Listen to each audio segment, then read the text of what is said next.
Hey, one more thing before you go. What's it like to create a fantasy world that draws millions into a realm full of knights, magic, monsters, heroes, and villains? Stay tuned because we're going to have a conversation that's going to open your mind, possibly blow it, about the magic of creating such a place. We're going to have to explore the world of fantasy writing and the creative minds behind it. My name is Michael Herst. Welcome to One More Thing Before You Go.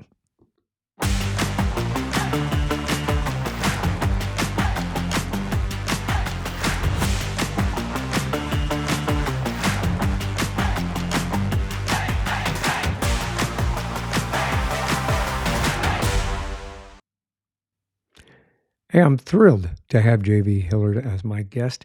Hilliard is a best-selling epic fantasy writer. He's an author of the Warminster Saga, which chronicles the epic tale of a realm filled with brave knights, harrowing adventure, and legendary struggles. In his own epic tale, Hilliard was born in the foothills of a once great mountain chain and raised as a Highlander in the land forged by three mighty rivers. His father instilled in him a strong work ethic, while his mother, I love this bio, by the way.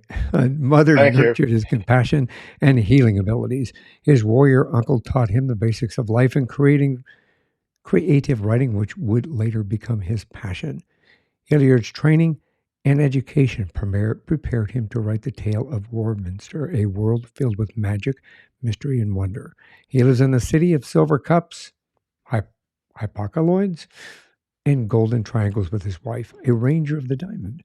Together they built their castle not far from the countryside, guarded by their two horse hounds, Thor and McLeod.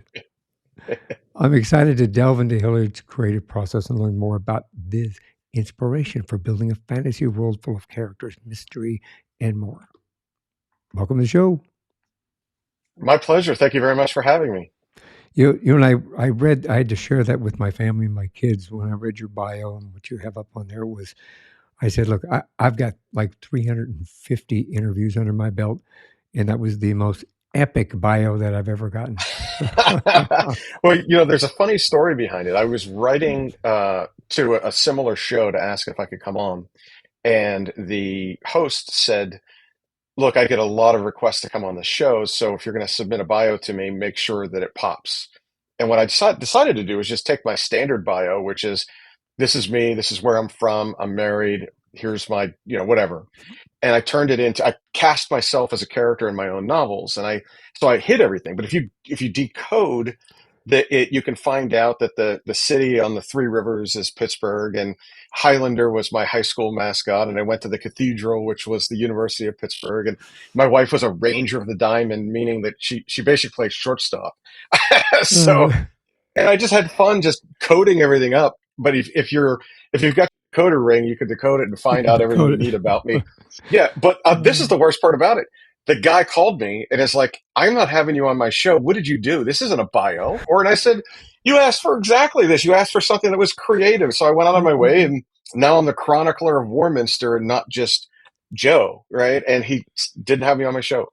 Oh, we do. Well, it's his No. loss. We'll call it his loss. Well, thank you, sir. I agree Uh, with you. I will say that I did figure out where you were from, only because that's where my family's from. My father Oh, was great. born in Pittsburgh, went to University of Pittsburgh. My great great great grandparents, they've been Pittsburgh from way then.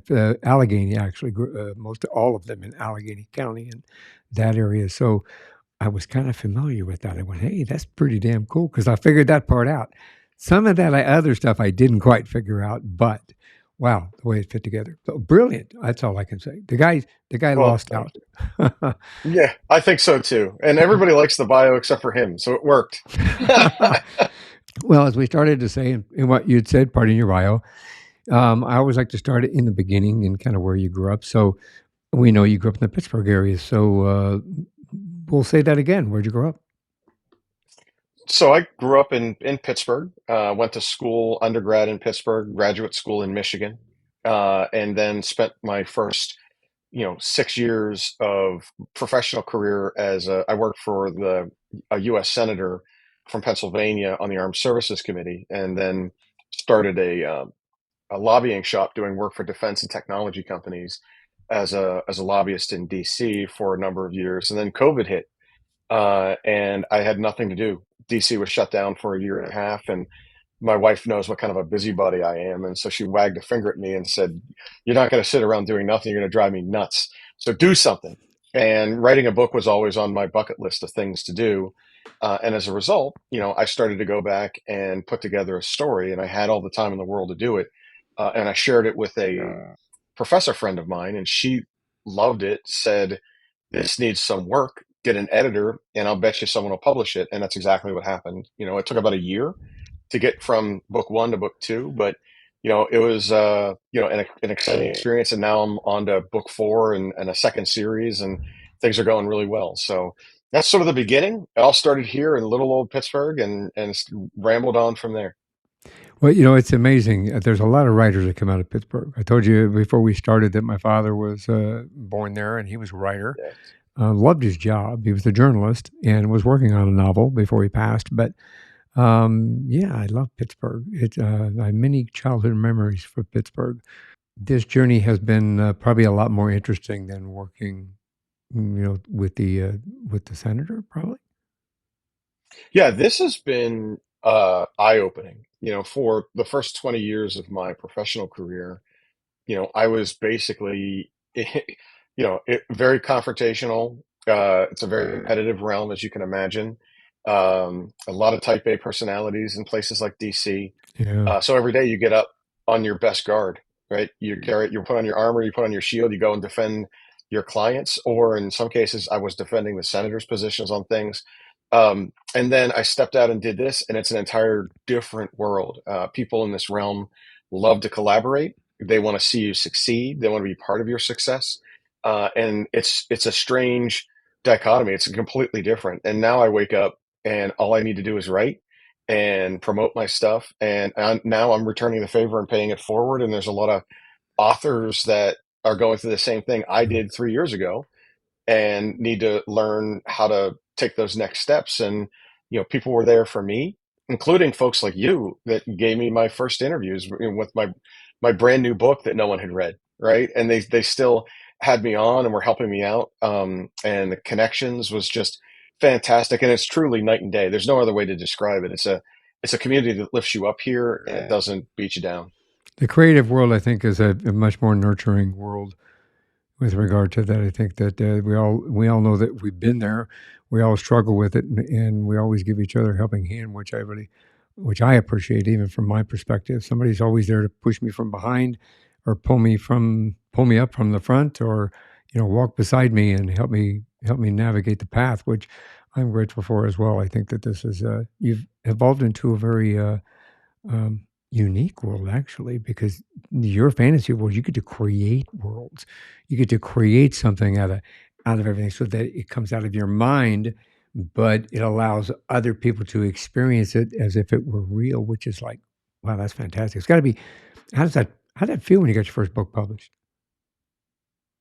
It was humbling, right?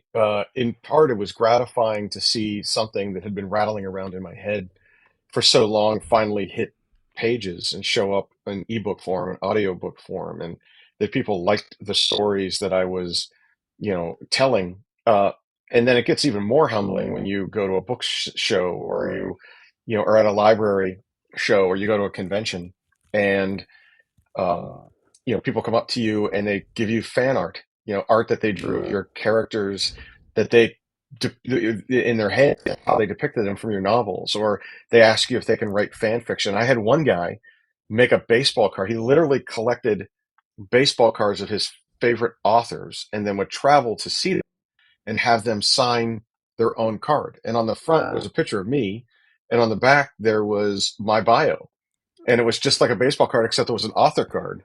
And he kept them in the plastic sleeves in a binder like collectors do for that kind of stuff. And when that happens to you, it changes the way you think, right? And now you realize, and first of all, it's energizing. There's no other way to put it. It literally, it grabs you and it says people care so much about what I've written that they've paid money to come and see me and to tell me what they like and don't like, or they've reached out to me, or they've drawn something and shared it with me that I'm happy to put on my website or do social media around. And I think gratifying, humbled, all of, I mean, there, those are the words I would use to describe it. And then it energizes you. Once you talk to them, you want to write the next one and the next one and the next one, and they want you to too. And it kind of becomes a team effort. It's the weirdest thing.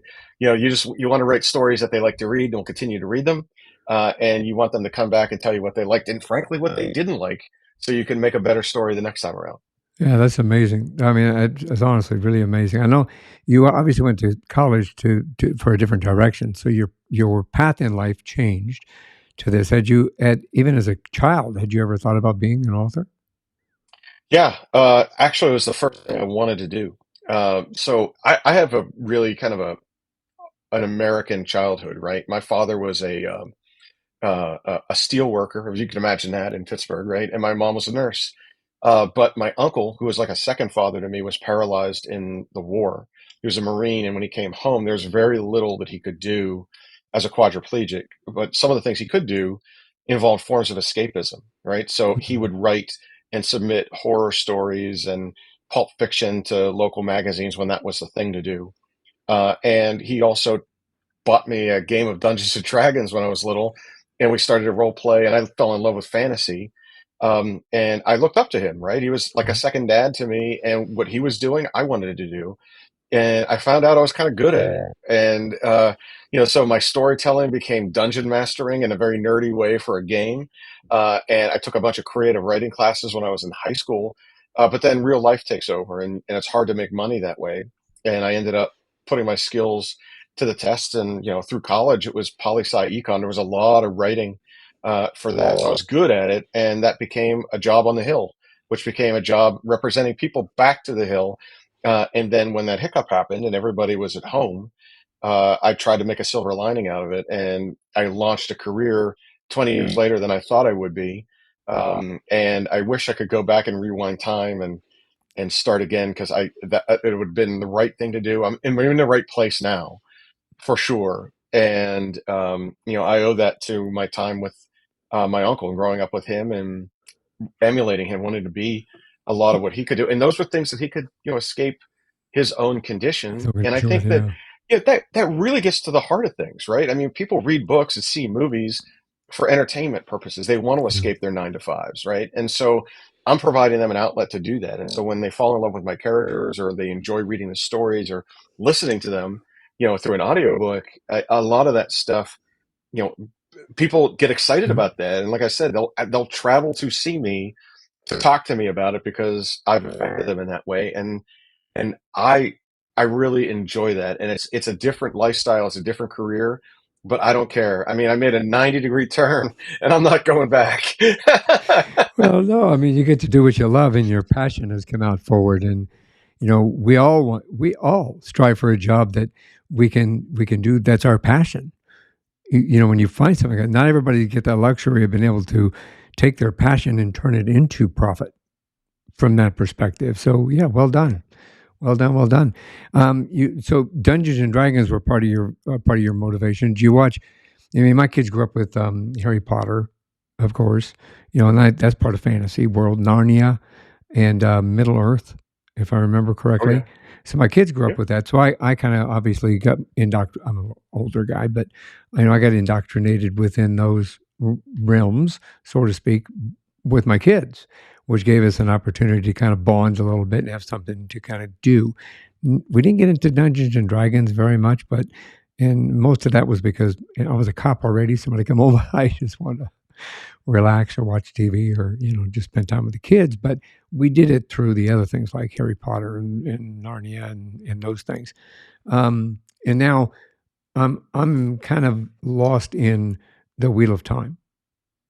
I Yes. love the Wheel of Time, and which is I think it just came into a second season. I haven't had a chance to watch it yet, but I'm looking forward to it. But so I have found my way back to fantasy, but from my adult perspective, I should say. Yeah, and all of those things you mentioned are right tap dead center into my genre, right? So as a kid, Harry Potter, as a kid, Chronicles of Narnia, as a kid, The Hobbit and Middle Earth and Lord Oh of the yeah, Rings. yeah, yeah. And then Dungeons and Dragons followed with that because it was a gamification of that. And then, of course, video games and things. And as you get older and you become an adult, the darker fantasy stuff like Game of Thrones and Wheel of Time, and you can go through them. The Dark Elf series, the Dragonlance series. There are so many good fantasy novels out there, and the reason it's so popular is because of people like to escape into it, right? Like you did. You got done with your job. It was a difficult job, a thankless job, I'm sure, on many days, and you get to come home, spend time with your kids, and or unplug and watch something and cast yourself into a different realm. And I think that's what people like to do. And so whether it's sci-fi or some of the dystopian stuff that was really popular over the last 10 years, like Divergent and Hunger Games, which were like quasi fantasy, more like kind of like a magical realism or an urban fantasy is what they would probably be hopped into, or like a dystopian fantasy. Those things, they ebb and flow, but those are classics. Like The Hobbit is a classic. People always return to that. Harry Potter has quickly become a classic, and people will always return to that. And I think those are nice gateways, to books like mine and others. And you reading The Wheel of Time or watching the show, folks like Robert Jordan and Brandon Sanderson, and that anybody that's been lucky enough to have their intellectual property cast on the big screen or the silver screen or the small screen for like Netflix, or in this case Prime Video, you got to be happy with that. I mean, that's that you get to see your product in a second medium, cast through the eyes of a director and a crew of producers, in a way that honors the art that you've written, and that's a humbling on a different level to me, right? So that's a aspiring goal, somewhere where I'd like to land. But those guys have done it, and my hat's off to them, because you get to see something come to life. And not everybody reads, right? Some people like movies. Like my wife doesn't read; she listens to audiobooks, though, right? That's the way that she does it. Or folks will go and say, "I'll wait for that to become a movie, or I'll wait for that to become a TV show," and they do, right? And then it popularizes the series, or repopularizes it in many cases. But I'll bet, and I say this all the time, and I haven't had anybody push back on it. They think about it for 30 seconds and they're like, you know what, you're right. At the end of the day, when you see a movie, it's never as good as the book, right? And in part, it's because the book that hatched the movie was something you read about and it was in your head. And so, even though I see my characters and my plot lines in my books one way, if you were to read them, you're going to see them in an entirely different way. I hope that they're close. That's the goal as a good author. You want to be descriptive enough that you're pulling people there, but everybody has their own adventure as they go through it, and they see characters in a different way. And sometimes you'll go into a movie theater. I'll give you a perfect example of one is Jack Reacher. I've been reading Lee Child for years, and all of a sudden Tom Cruise, like 5'6" Tom I Cruise, is love playing Jack six Reacher. foot eight Jack Reacher, and you're like, what? Like, how did that happen? It's just jarring to you, right? And so it's like, wait a minute, that's not Jack Reacher. And nothing against Tom Cruise, he did a good job in the He movies, did a but great like, job, yeah. And now they've yeah, but replaced him with a mountain of a man. Did you see? oh, but that's Jack Reacher. That's what he, in my head, that's exactly what I saw. And so that's just one Uh, example of how sometimes, but for me, when I was reading it was always perfect because I saw him exactly the way I wanted to see him. And sometimes taking on a different medium, whether it's a comic book, whether it's a yeah. video game, whether it's a movie or whatever, um, oftentimes that changes perspectives and people look at things differently, and that's why authors sometimes hawk over that work to make sure that it's represented in the way that they think best fits what's in their novels. So Well, and I can understand that. I mean, today's society is more of a instantaneous gratification. A lot of mm, people don't want to wait. I mean, I am an advocate for reading. My kids read from the time that they were 3, 4 years old. We were reading to them in the womb. We felt it was important. Growing up with a journalist, growing up with a writer, my father instilled upon me the value of books and the value of reading and the value of what's there in print. I worked for a newspaper myself. I absolutely 100% value it. But today's society is instant gratification. So, when they go to see, again, like you said earlier, I'll just wait for the movie or I'll wait for that. But at the same time, I think it also allows those individuals that don't read can still take value in what somebody like you has presented and created and live it, can see it, can feel it, can almost touch it from that perspective. So yeah, hopefully you can move your stuff forward in that direction as well. Um, and get it to a point where it's there. What's the process you use in building a world like that? Well, you Go have to ahead. start with good concepts, right? They have to be unique enough that people will fall in love with them and want to know more about them.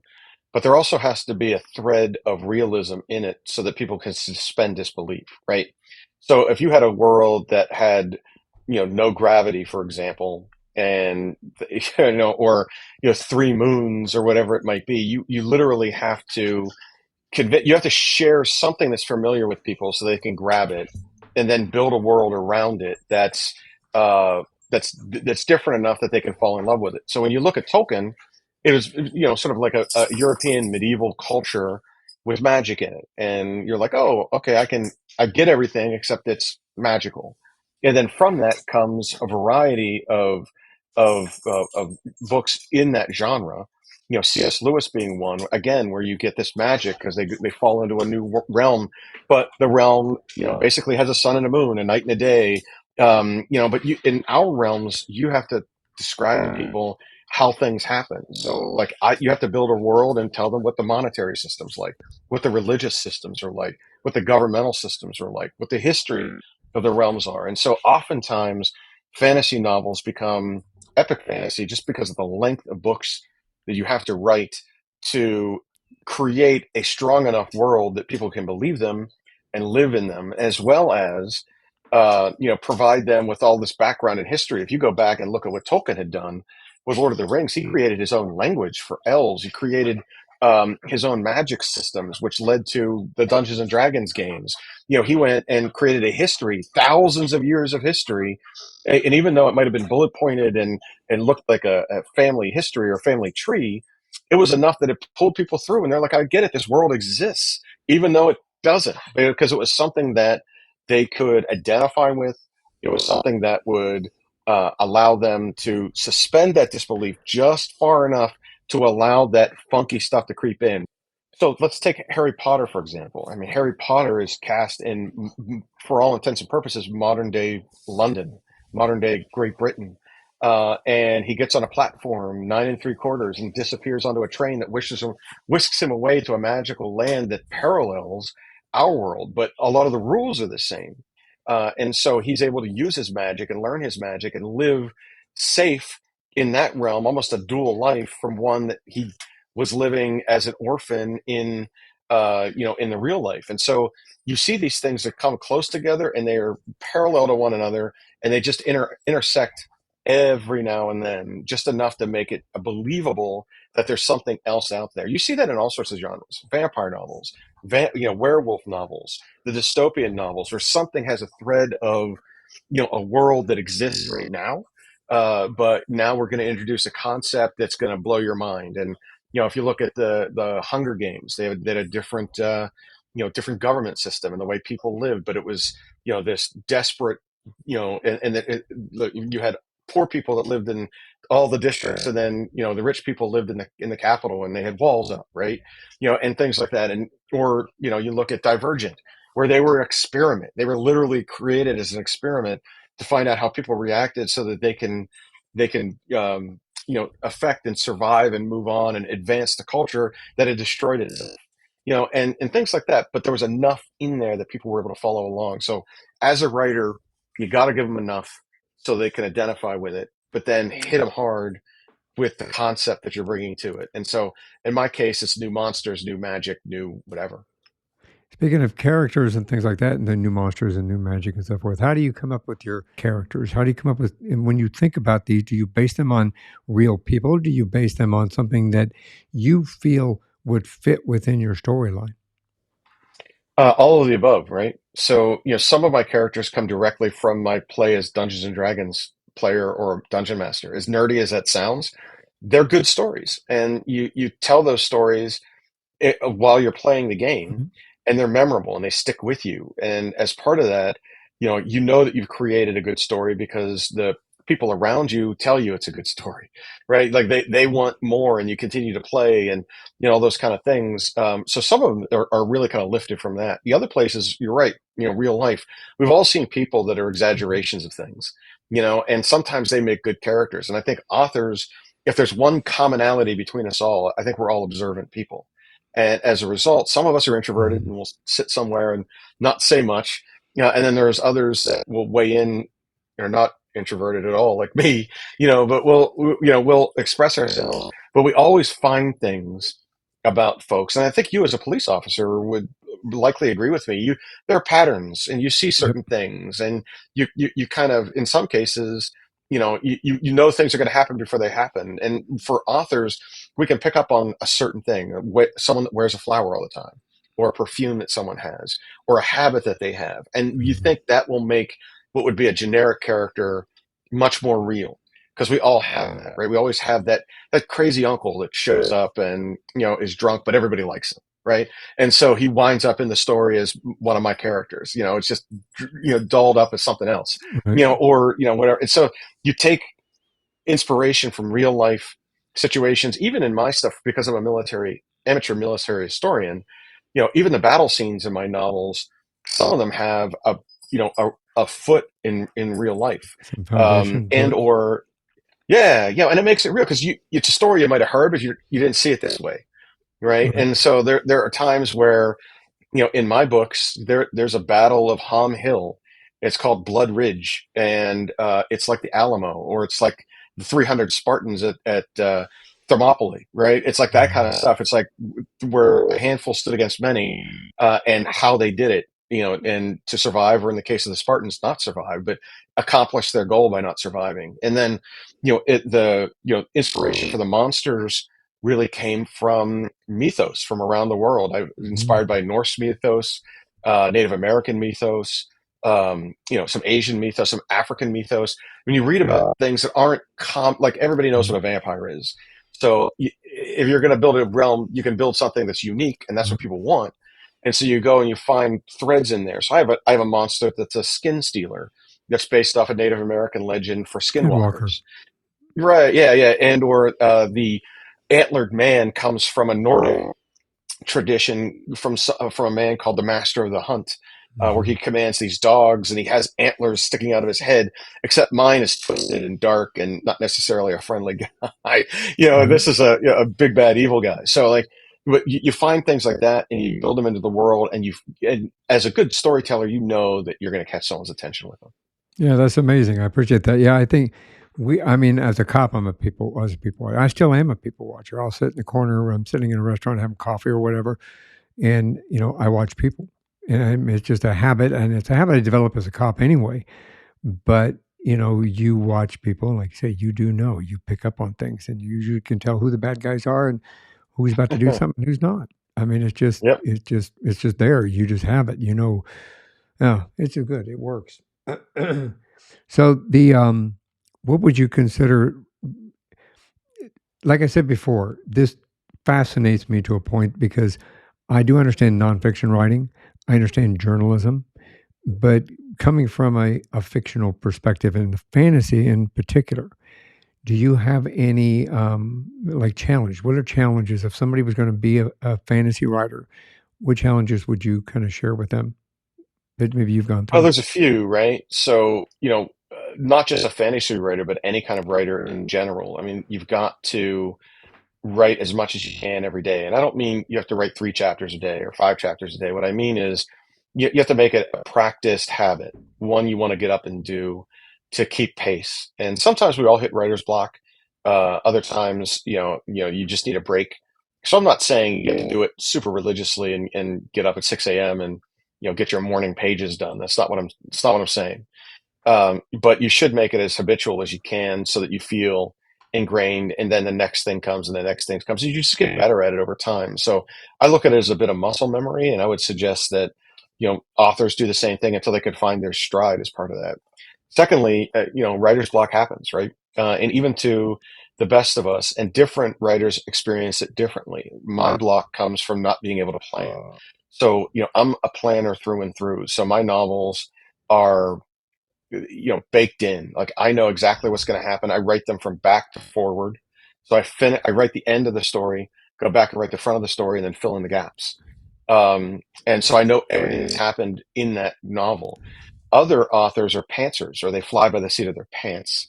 And as a result, they can, like Stephen King is a perfect example, that he'll sit down and just start writing. An idea will come to him and he'll start to write. I can't do that. I freeze up if I don't have a direction to write to. someone like that will do that. And what he'll often experience is a writer's block in a different way, which is I got 10 chapters in and I have no idea where this story's going. It was a cool story, but now I've got to finish it. Where am I going? Like, I don't know how to get there. And I find that my advice to other authors are surround yourself with a good group of creatives that you can bounce ideas off of. And sometimes they'll solve the problem for you as well. And they don't have to be writers. They just have to be creative people. They could be artists. They can be whatever, it doesn't matter, and entertainers and performers, folks that you can count on because they're also creatively inclined, and they'll walk you through it or throw some crazy ideas at you, and you'll be surprised how that kind of shakes up the water globe, and all of a sudden those ideas start to flow again. And the last thing I would say is don't be don't be afraid of constructive criticism. I think a lot of authors get into a situation where they have something and they don't want to share it with anybody because they're afraid of that criticism. When you get that criticism, that's only going to make your work better. If I handed my work to you and you were a friend of mine and you just said this is great, never read it, that doesn't help me. What helps me is someone that reads in my or writes in my genre, either one, and understands the history of it and can give me an honest opinion where they think it fits in and what's wrong with it. Or an editor, going through and saying, you're killing me with these errors, you got to change them, or you're being too lazy on your dialogue tags. And, if you're open-minded to it and you're realizing that they're there to help you and not to hurt you, that little bit of pain turns into a gain down the road when your novel's better for it. So, I know that's hard to say for many folks. I see artists all the time that draw in private and never share, right? But if they did share, they might get some of that critique that helps them do the next project better. Like, for example, my first book is not nearly as good as my third book, and it's because I've learned over the time of doing it. And I'm hoping my 30th book is much better than my third, right? So that comes with lending, your art to the public eye and allowing people to critique it. And not everybody's going to like it, and that's okay. It's not for everybody.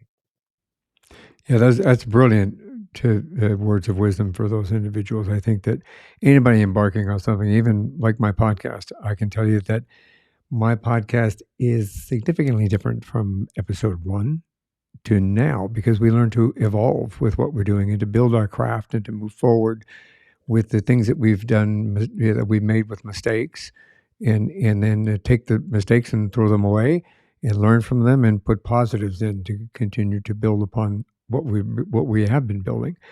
I know that this also fascinates me a little bit too. The fact that you're doing a series. Speaking of building upon, so you've got 3 books in a series of 4. The 4th one's going to be coming out pretty soon. On those 3 books, how do you pick and choose? I mean, do you pre-plan a series like that, and do you pick and choose let's say, which characters are going to continuously go through 1, 2, 3, and 4?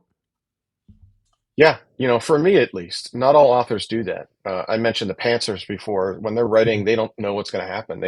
They'll write and then they get an idea and they'll write in a different direction. Sometimes they weave and bob as part of that, but they get to the end too. For me, I'm more engineering in my like I know the end. I know what's gonna happen when the plot lines intersect, what characters survive, which characters don't, uh, all that kind of stuff, and that helps me write toward a goal.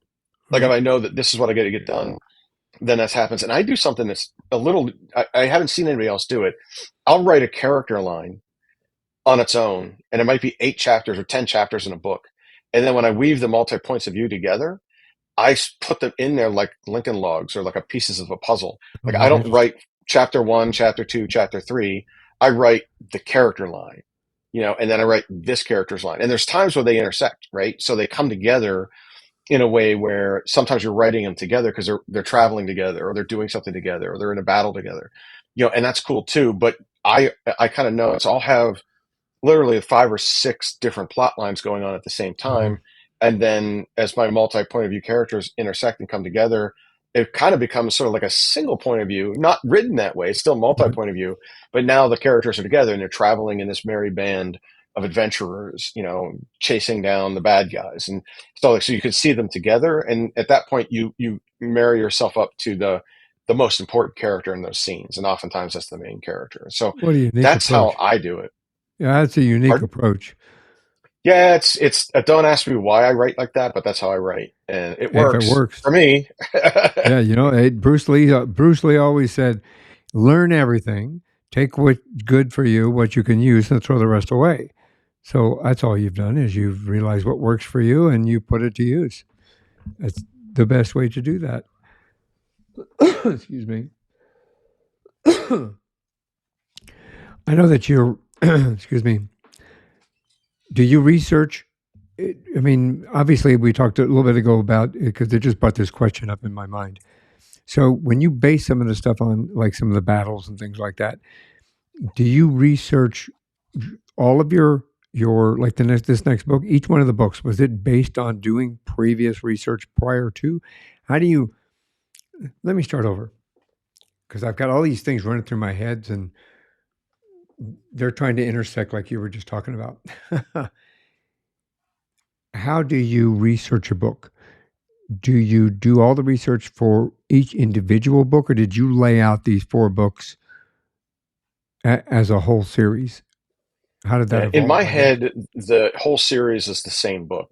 It's one long story, right? Okay, It's how you break it up.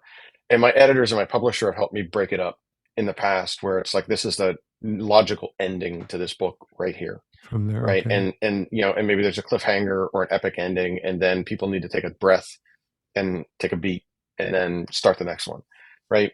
So there are natural inflection points that you follow along, certain, plot lines where it just makes sense to break them up. But I saw it from beginning to end, and so I started writing them that way.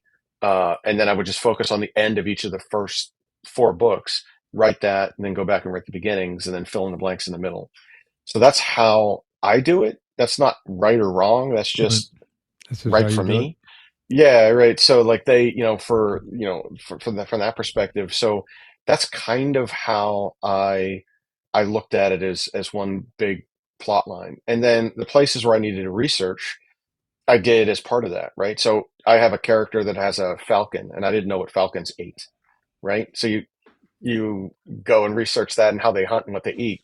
Or in some cases, I have a scene where a certain person, I'm not going to say who it is, but a certain person is assassinated, and their body is pushed down a privy, which is basically a bathroom stall.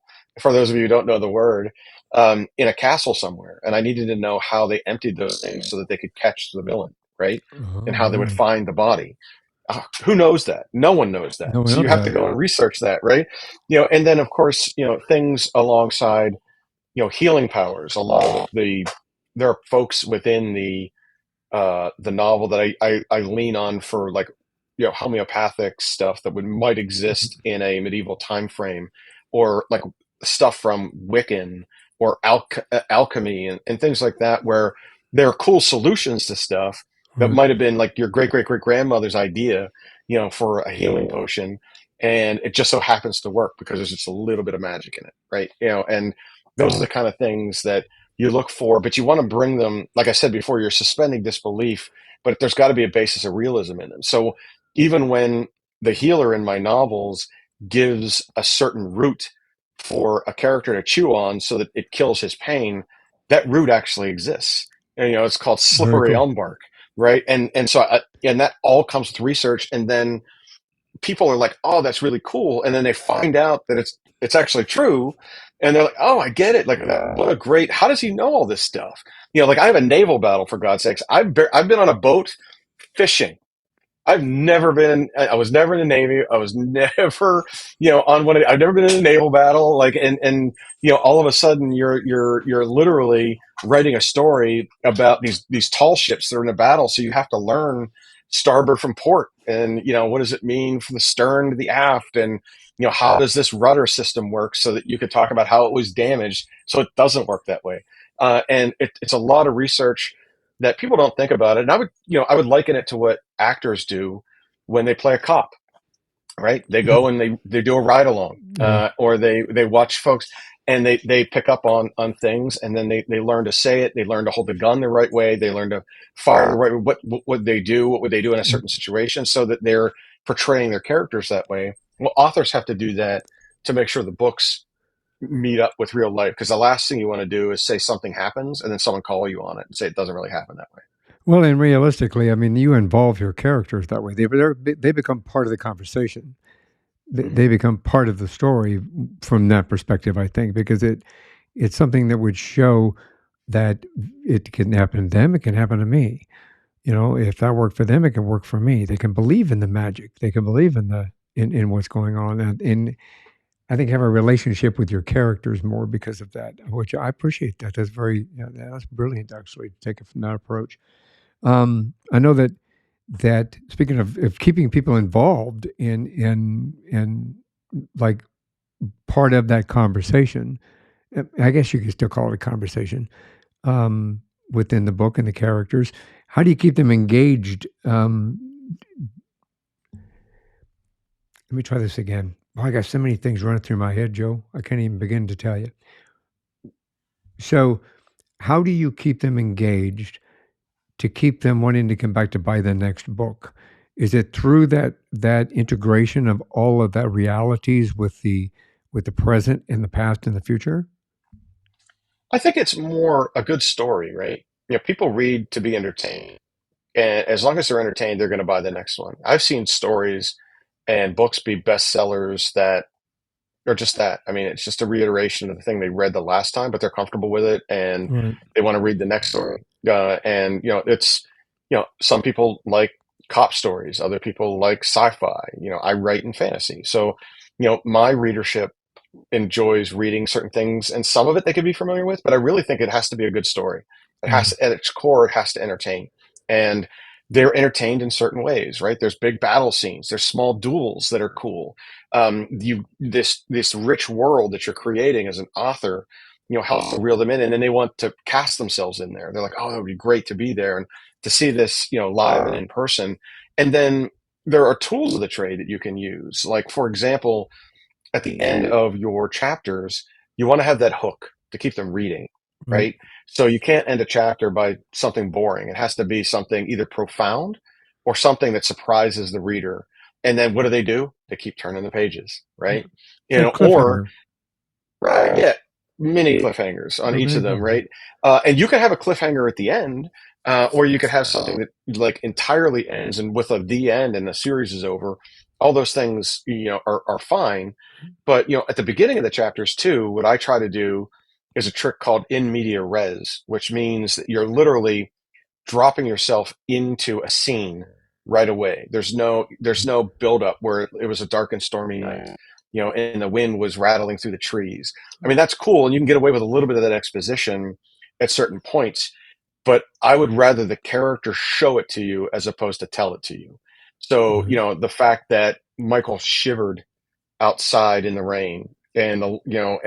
squinted his eyes as the lightning flashed, that's something. Now I'm in that person's eyes. Or you start with a piece of dialogue that catches someone's attention, where it's like they say something, you're like, whoa, I can't close this, I gotta go to bed, but I can't close this because now I got pulled into another chapter, so I'm going to read the next 10 pages. And it just so happens at the end of that 10th page I've got a hook that's pulling you into the next one, and it's hard. You want the books to be hard to put down. And so as an author, you learn those little tricks, and you learn them by reading other authors. You find out what does that for Right. you, what keeps you reading, right? And that's how I try to do that. I put myself in a position where, like, I think of my favorite books and how it was like, whoa, I blew through that in a weekend. You know what I mean? Or I read that almost in one night. Those are the kind of books I want my books to be like, What because are may that I will. ask what are your favorite books?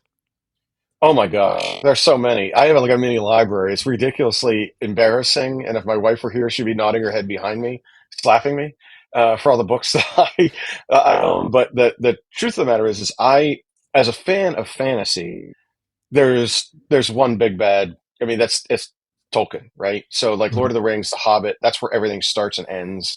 And then from that come Margaret Weiss and Tracy Hickman from Dragonlance, or R.A. Salvatore with the Dark Elf series, or you mentioned Wheel of Time before, or any of the like the Dragon Riders of Pern, or you could go through a list of like a litany of them, and I'll read them all and just devour them. But my favorite is Tolkien. Quick short Right. runner up after that is Salvatore, and then I trick everybody because I love reading Gothic and Bram Stoker.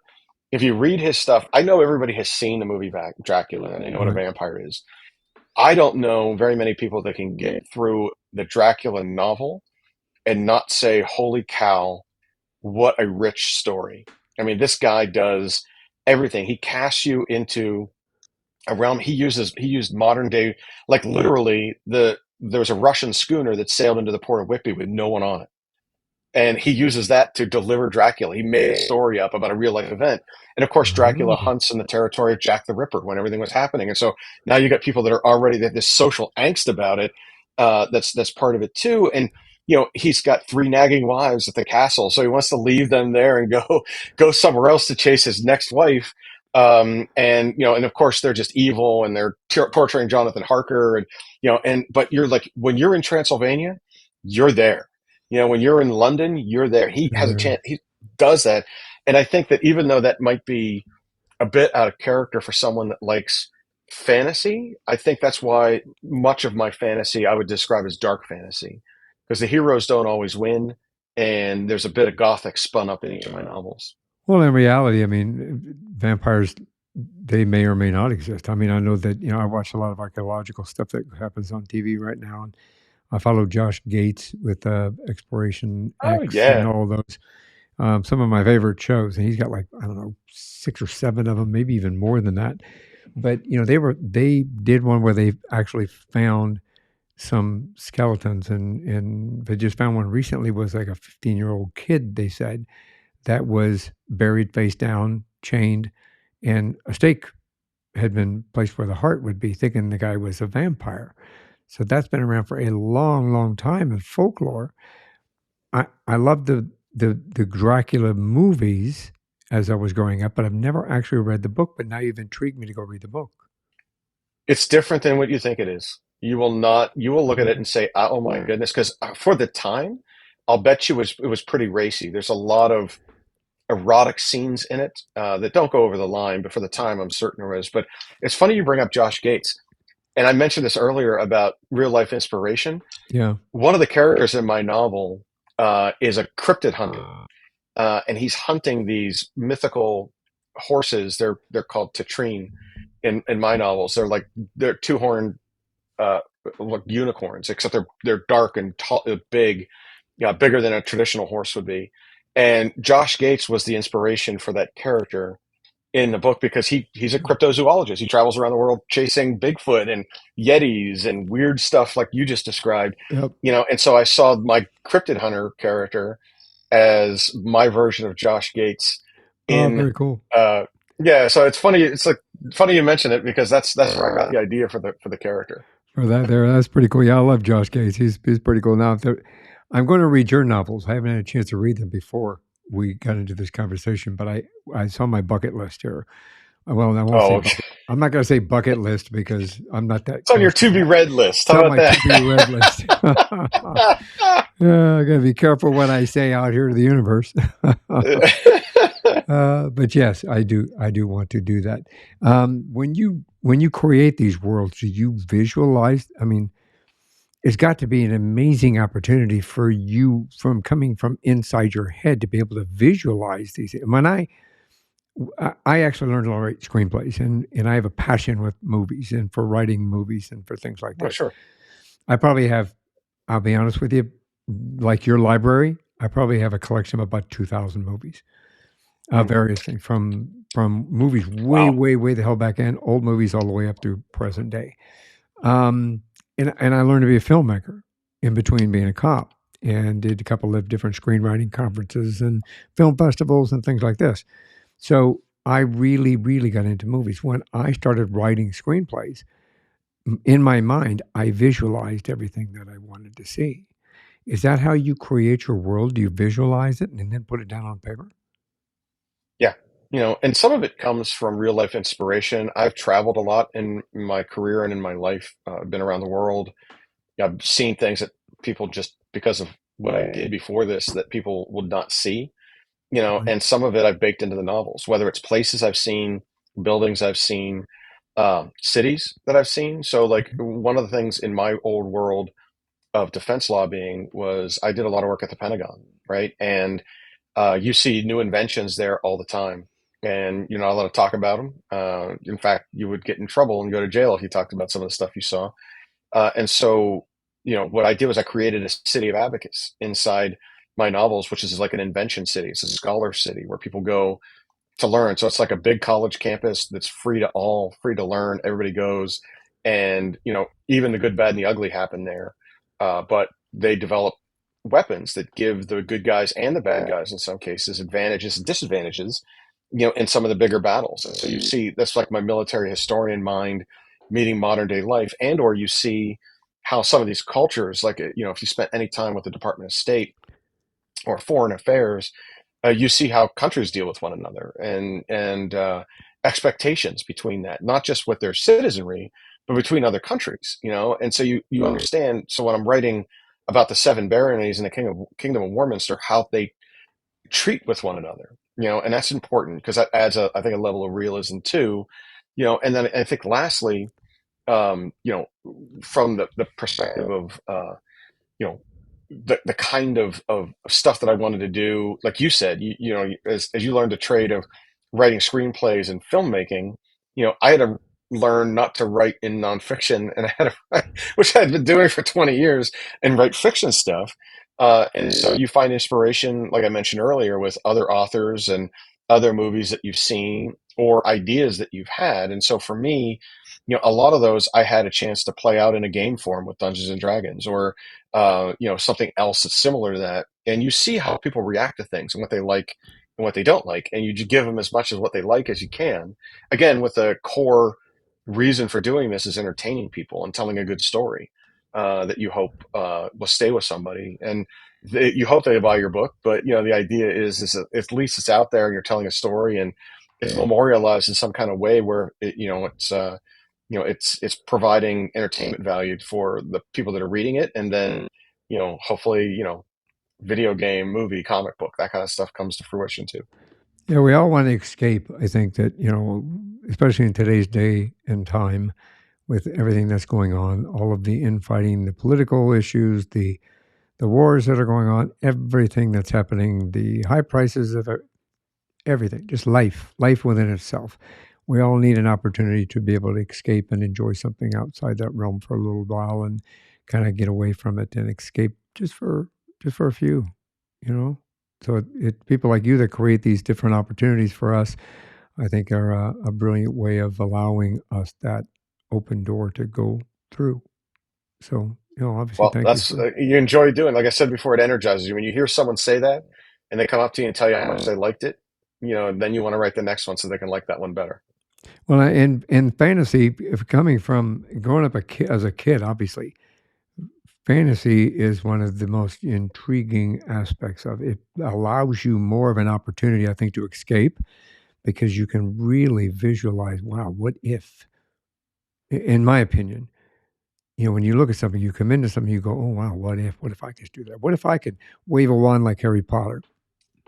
You know what I mean? What if I Wheel of Mhm. Time? What if I could walk through that, that little gateway that they had into a different realm, and change the world? It's an escape, but it's a positive escape. So I think that, yeah, it's pretty cool. I know that you're working on your fourth novel that's going to be able to come out, or that is coming out pretty soon. Um, I've got some titles up here. One of them is a story, of course, that you got up here, but you've got three books and one coming out shortly. That's right. The first in the Warminster Saga is The Last Keeper, and that's the one that just hit Amazon bestseller. The second one in the series, Voradin's Lair, which is featured on the far right with that orangish red, is the second book in the series. The third book is Trillius Gambit, which is that amethyst colored novel up front. The last one, which will be called Echoes of Ghostwood, comes out right before the holidays this year in 2023. And then you mentioned the story, The Element of Time. I took a little different tact with that one. I tried a different hand than writing a long epic novel, and instead decided to write through a tool that Amazon offers called Kindle Vella. And so Kindle Vella is serialized stories where you read stories that are no shorter than 500 words and no longer than 5,000 words at one clip. So it teaches me to write smaller, and it's also teaching me to write a different kind of way instead of these epic and sweeping adventures. I've got to fit something in every week that averages around 1,500 words, and I'm not used to that when my average chapter is 5,000 words, right? So I'm learning how to write better, and I'm learning how to write differently through that. And the element of time is a young adult fantasy. It's a coming of age story for a young girl who finds out that she's a siren, a mermaid, in many respects, and it's the magic around that has recast her in this role that she doesn't know. She has an amnesia, and she doesn't know where she's come from, and she has to relearn all the stuff that she's doing, and she matures quickly because of some magic. And if you like that kind of stuff, it's told from a different perspective through a young girl's eyes that's learning that she has a magical power she didn't know she had. And so if you want to check those out, you can obviously check them out at jvhilliard.com. That's jvhilliard.com. My books can be found pretty much anywhere. If you're an Amazon shopper, you can find them on Amazon. If you want to go to my publisher, you can find them at dragonmoonpress.com. If you download an audiobook or an ebook, you can get it on any number of those devices on Apple Books or Audible or Kobo, Rakuten, you name it, Barnes and Noble. You'll be able to find this stuff there. So I hope that you look for it and you enjoy it. I'll make sure that the links to everything and how to find you are in the show notes so everybody can just click on that, easily get to you. Joe, this has Thank you. been a fantastic conversation. I could talk to you for another hour, buddy. Have me back when the fourth book comes out. I'd be more than happy to come back on. I will absolutely reach out when your next book comes out and we can talk some more. You'll have a chance to read the other ones beforehand too. And then I can come in really well informed. Coming in hot, right? Yeah. Why did you do this? Why did you do it? That's my favorite. Yeah. You get killed that all off the my time. character. Why'd you do that? Well, the good thing about fantasy is that dead characters don't always stay dead. Well, that's so true. Good point. Well, so true. So true. But yes, I can always say, hey, could you bring that one back? See? That's right. It can work that way. Magic. It's the world of magic exists. But yes, thank you very much for connecting with me. Thank you for sharing your journey and all the insight that you've given us. It's been great. Been my pleasure. Thank you very much for having me. This is one more thing before you go. So before we go, do you have any words of wisdom for anybody that either wants to embark on a journey of writing fantasy and or this is a twofold words of wisdom, or possibly get somebody interested in coming in to read fantasy? Yeah, on the writing side, that's the easy one. Don't do what I did. Don't waste time. Just do it. I was blessed through a silver lining in a very dark cloud of COVID to have the time to do something I thought I always wanted to do and never did. And now I'm not looking back. So if you're a writer, just start. It doesn't matter if it's a paragraph, a page, or a chapter. Just start. And that's a writer. That's an author. You don't know it yet, but you are. So just keep doing that. For readers, I always like to read things in other genres. I know it might be tough at times and you might not see it in the same way. And you like reading things in present or single point of view. And in our stuff, it's primarily multi-point of view characters and things like that. So it's a little bit of a different read, but if you like adventure, if you like action, if you like mystery, if you like stuff, and you can see, like, you go to see an Indiana Jones movie, this isn't that far away. You can step a couple of extra steps and throw yourself into a new realm. So I would suggest that folks give it a run. Worst thing happens, you read a book and you're better for it, and you say, I don't like it, and you move on to the next. But fantasy is someone asked me to describe it in a fashion that I said this. I said, it's not Coca-Cola. It's not Pepsi. It's root beer flavored energy drink. So you got to like root beer and you got to be ready to spend some energy, because I think it supercharges you. And when you're done, you're like, oh, I was in that battle scene, or I was there at that last minute, that critical moment. I was there, and that fantasy is fantasy for a reason. They call it that because it leaves you hanging. It leaves you, you can escape yourself and become someone else and see yourself.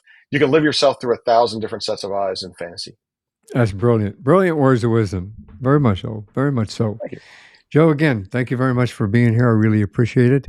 I hope that I will reach back out to you when your book comes out again. You're going to have to let me know when it's released, and we'll have Will do. another conversation. And I hope that you all enjoy or join us. Let me try that again. I hope that you will all join us in that conversation as well. So, Thank you very much. in the meantime, for everybody that's out there, thank you very much for being part of the show. Thank you for joining the conversation. I look forward to seeing you the next week.